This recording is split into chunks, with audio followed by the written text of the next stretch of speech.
പുതിയ സ്ഥാനലബ്ധി മുന്നോക്ക ക്ഷേമ കോർപ്പറേഷന്റെ ചെയർമാനായി.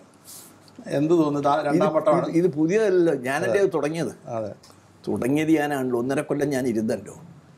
ഞാൻ ആ ഗവൺമെൻറ്റിനോട് യോജിച്ച് പോകാൻ കഴിയുകയില്ല എന്ന് ബോധ്യമായപ്പോൾ മുന്നണി വിടുകയും ആദ്യം ചെയ്തത് ചെയർമാൻ സ്ഥാനം രാജിവെക്കുമായിരുന്നു. അതിൻ്റെ കാരണം ഇത്രയും അഴിമതി ഉണ്ടായിരുന്ന ഒരു ഗവൺമെൻറ് ഞാൻ കണ്ടിട്ടില്ല. ഞാൻ 1957 മുതൽ സജീവമായിട്ട് നിയമസഭ കാണുന്നതാണ്.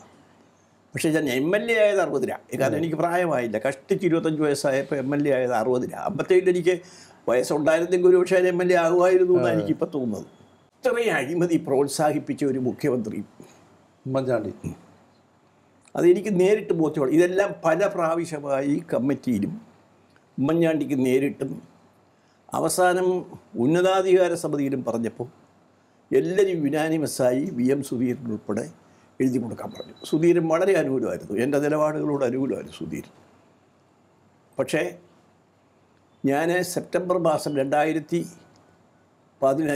സെപ്റ്റംബർ മാസം 28-ാം തീയതി രാത്രിയിൽ ഇതെല്ലാം ലിസ്റ്റ് ചെയ്ത് മന്ത്രിമാരുടെ അഴിമതിയെപ്പറ്റി, അതിനാ ഈ ബാർക്കോഴയൊക്കെ അതിനകത്താണ് വരുന്നത്.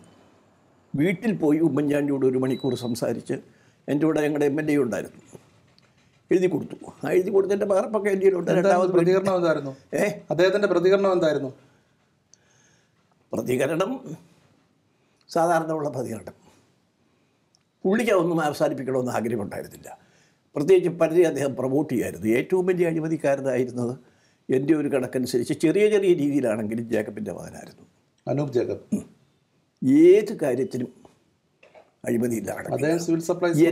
എൻ്റെ പാർട്ടിയുടെ ഒരു നേതാവിൻ്റെ മരുമകൻ തിരുവനന്തപുരത്ത് ലോ അക്കാഡമി ചേരാൻ വേണ്ടി നാട്ടിലിരുന്നാൾ സ്ഥലം മാറ്റം മേടിച്ചുകൂടെ വന്നു. ഒരു ഉദാഹരണം പറയുക. ഇതൊക്കെ ഞാൻ പലപ്പോഴും പറഞ്ഞിട്ടുള്ള മുന്നണിയിൽ അവർക്ക് പറയാം.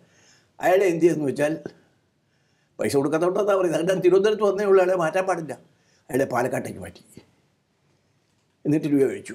ചോദിക്കുന്ന അയാളല്ല, കുറേ 2-3 ശിങ്കിടികളെ കാണത്തുള്ളൂ ഒരു ജില്ലയിൽ. അപ്പോൾ ഇങ്ങനെ നേരിട്ട് തന്നെ അറിയാവുന്ന ഒട്ടേറെ കൊട്ടാരക്കരയിലെ ഹോൾസെയിൽ കടകൾ സസ്പെൻഡ് ചെയ്യും, ക്യാൻസൽ ചെയ്യും ചിലപ്പം, എന്നിട്ട് കാശ് മേടിച്ചുകൊണ്ട് തിരികെ കൊടുക്കും.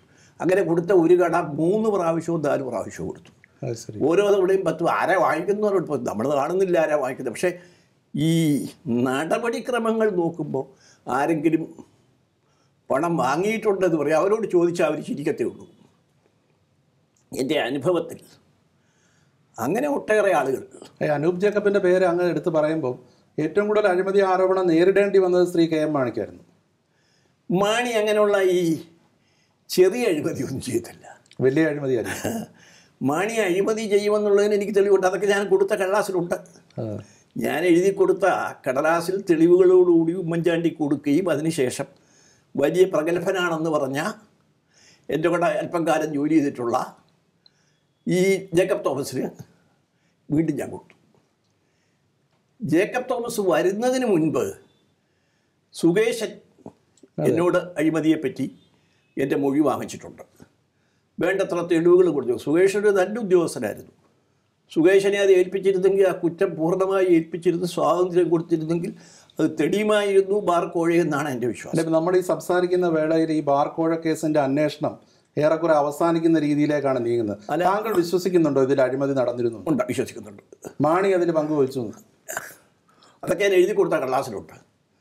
അതായത് പങ്കുവഹിച്ചെന്നും തെളിവുകളും എല്ലാം ഉണ്ട്. എന്നോട് നേരിട്ട് ഈ കൊടുക്കാൻ പറയുമ്പോഴും പറയുന്നുണ്ട്.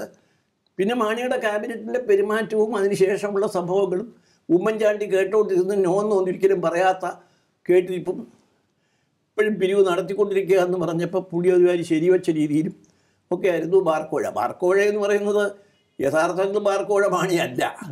മാണിക്ക് അതിനകത്ത് ഒരു ചെറിയ പങ്കേ ഉള്ളൂ. പ്രധാന പങ്ക് ആർക്കാണ്?